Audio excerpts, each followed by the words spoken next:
Good evening and welcome to This Week in Joe's Basement. I'm Joe. And this is my basement. So, this week in Joe's Basement, we're going to take our first ever look at college life. Now we've done high school already, but first, some viewer mail. Got a letter here from a fellow named Larry, who called in at some point. Writes the following. Dear Joe, your show reminds me of the old Monty Python flying circus that I used to enjoy, even though 80% of the show stunk. The other 20% was worth waiting for, and I think your stink ratio might be improving as time goes on. Is that fresh and unpredictable quality that keeps me coming back? There's a little bit of Python here, maybe a little bit of Letterman-type innovation. It's like we know this guy's a little odd, just what is he going to do next? This is why I called in to suggest a little more female influence on the show.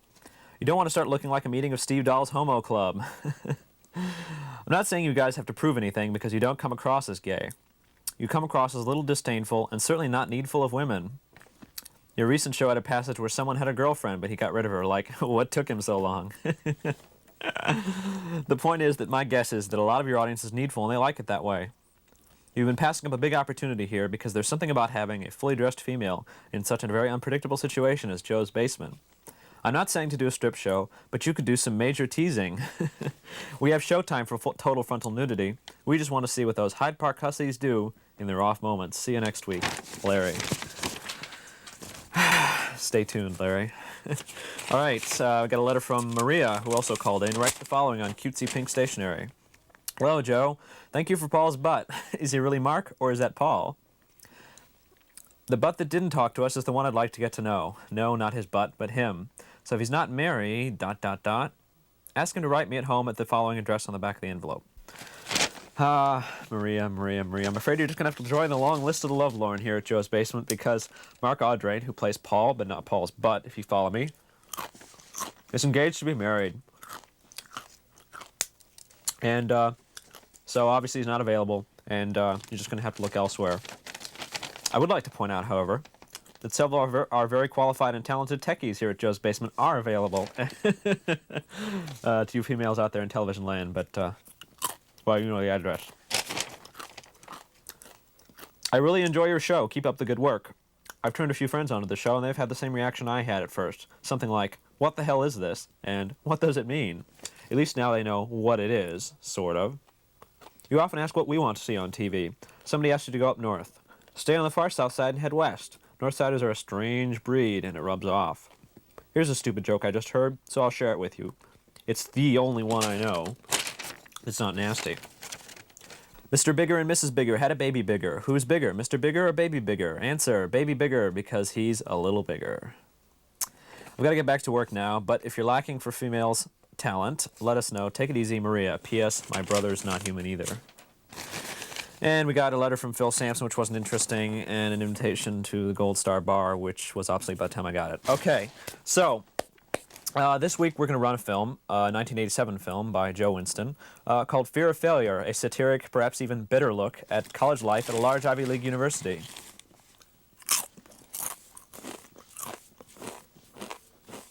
So without further ado, let's roll the film.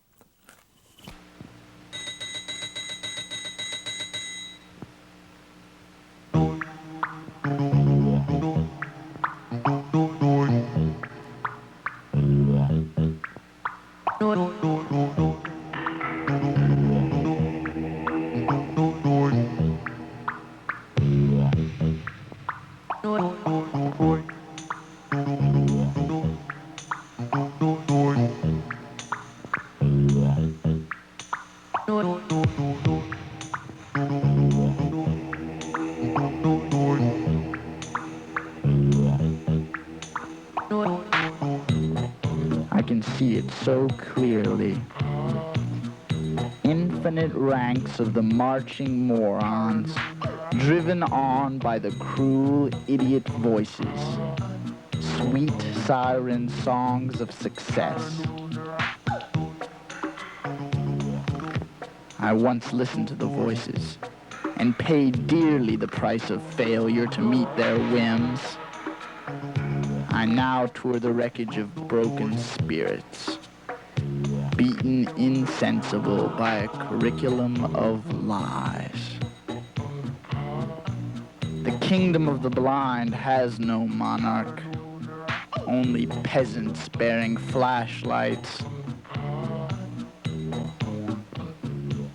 It is here that deteriorating reality first shows its ragged edges.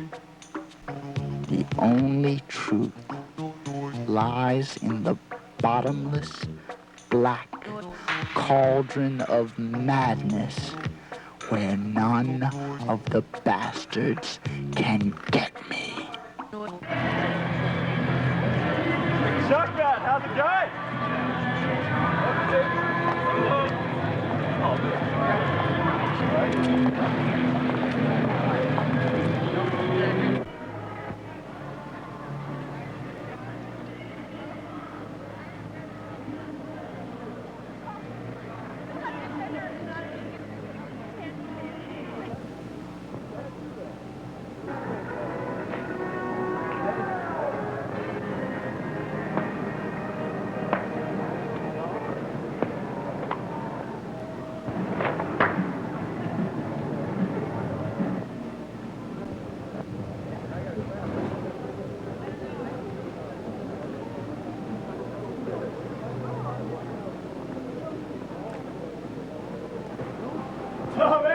How's it hanging?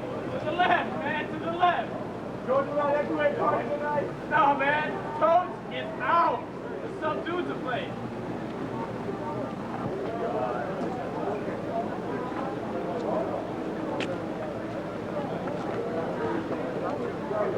Hey, Chad, poker tonight. Yeah, okay. See you there. All right.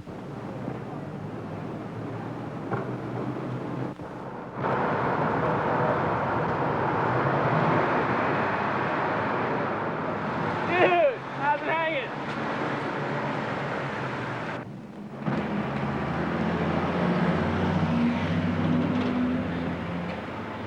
Chuck, did you get my note yesterday? Both chemistry and biology are looking pretty shaky. Calculus and English don't look too good either, actually. Definitely not med school material. I think you better make an appointment to see me sometime soon. Yeah, we'll make an appointment. I'll see you in hell! Wait, Chuck, be careful. Hey.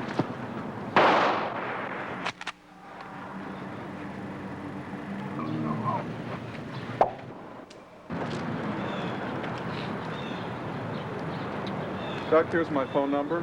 Call me this week. Chuck? Huh? Oh, yeah. Chuck, you really ought to get some more sleep. Can't party 24 hours a day, you know.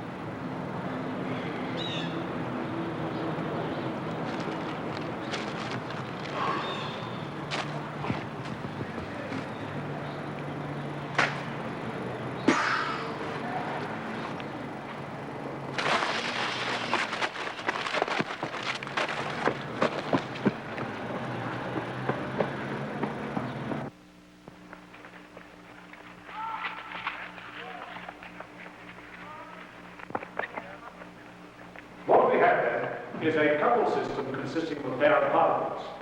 Now, this pair of particles has a wave function which describes the complete system, and that wave function is given by this expression here. The curious thing, this is a wave function, of course, that a product space, you understand, but the curious thing about it is that it's invariant with the particular basis I choose to represent the states of the individual particles, always provided that I'm using the same component of spin on the left hand as on the right hand particle. Okay, so we have the particle then in this single spin state. And we now ask, what is the effect of making a measurement on the right-hand particle and treating that measurement as a quantum event? Okay, what we now do is to use the Hughes rule. Using the Hughes rule, we get the following expression.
We conditionalize on the event happening on the right-hand particle. Now, when we do that, of course, we get this expression here for the final state, which involves several non-symmetric expressions for operators. Yo, Chuckman, ante out. Yeah, come on, we haven't got all night.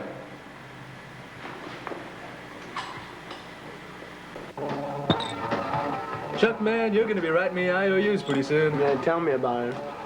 Anybody got a light? No. Bud Light.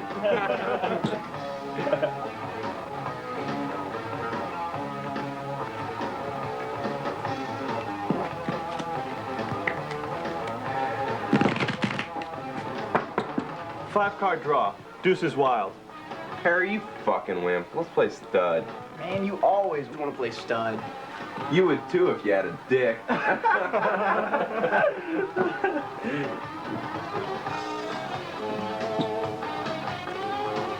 Hey, Harry, I've only got 4 here. Shit. So, Chuck, man, you going to the game? You know, the football game.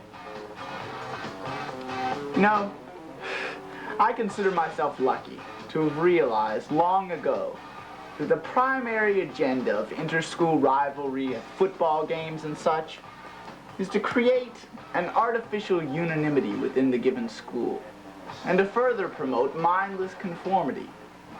In fact, this is just one of the many fascinating parallels that I've found between collegiate subculture and the personality cults in other fascist regimes, both of which are, by necessity, highly resourceful in directing the aggressive energies of their subjects toward their own subjugation. Yeah, bummer. Dude, pass me another brew.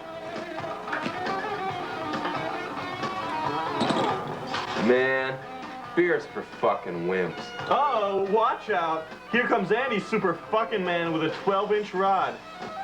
Oh yeah? Watch this.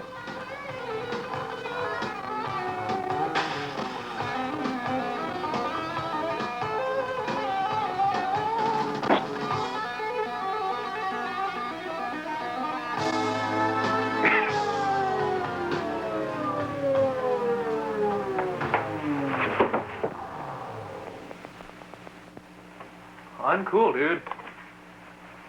Hey, Harry, feel him out.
It's your bat.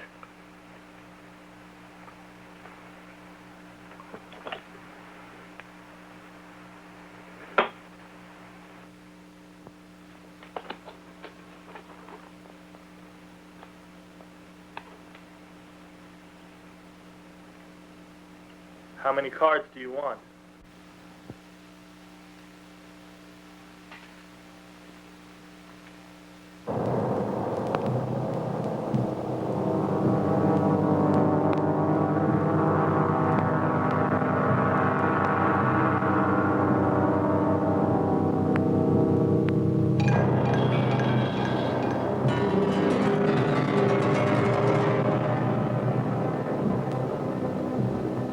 Give us the cards.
This analysis from the conformity studies of Schachter and Dixon illustrates socially conditioned mediocrity.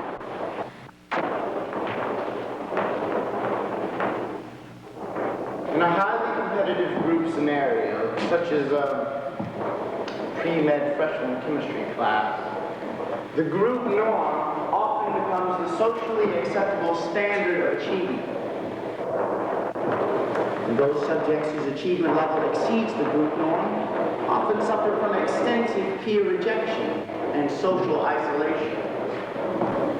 The influence applied by the closed social group has been theoretically modeled in a clever paper by Axel Band and Goffmeckler, with lines of force very much like those in electromagnetism, and where the influence of a closed social group is shown to vary exponentially with the individual's degree of commitment to the group.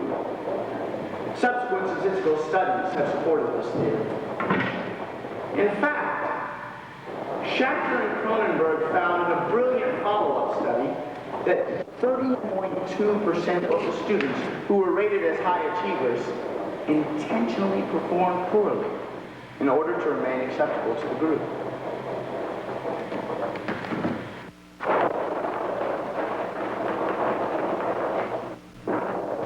These same students were later interviewed with very high correlation. About 0.84 was found between repressed achievement and excessive parental pressure to succeed academically. And all this makes sense, doesn't it? I mean, how many times have we seen the greatest students forced into mediocrity just by the stupid insecurities of their peer group? When everybody's laughing at you, I don't care if you're a fucking low scholar, you got a crack. Hey, wake up! Wake up! Wake the fuck up! Come on, what, you didn't have Joel Cole this morning? Wake up!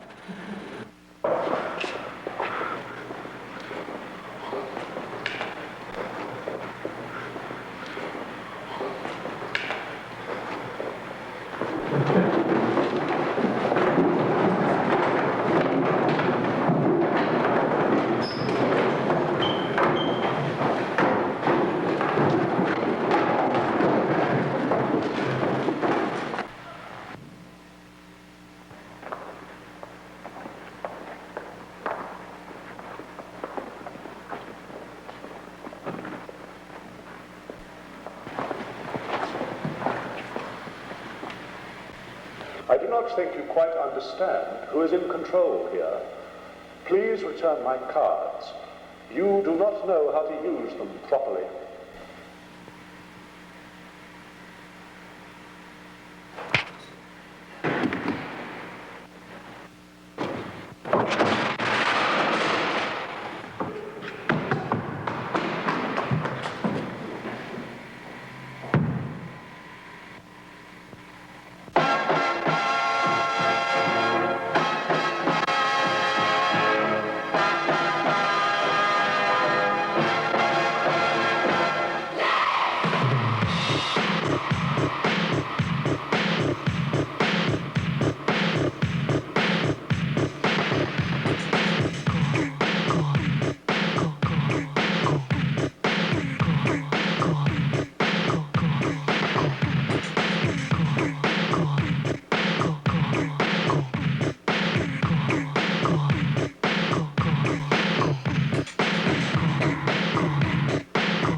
Endless ranks of marching morons, downtrodden peasants in the kingdom of the blind. But you can see. And you shackled them with blinders and herd them like cattle. Let them go free. Really now, Chuck, they all paid willingly, generously for the privilege to be here. So go on, lead them in a in a glorious rebellion.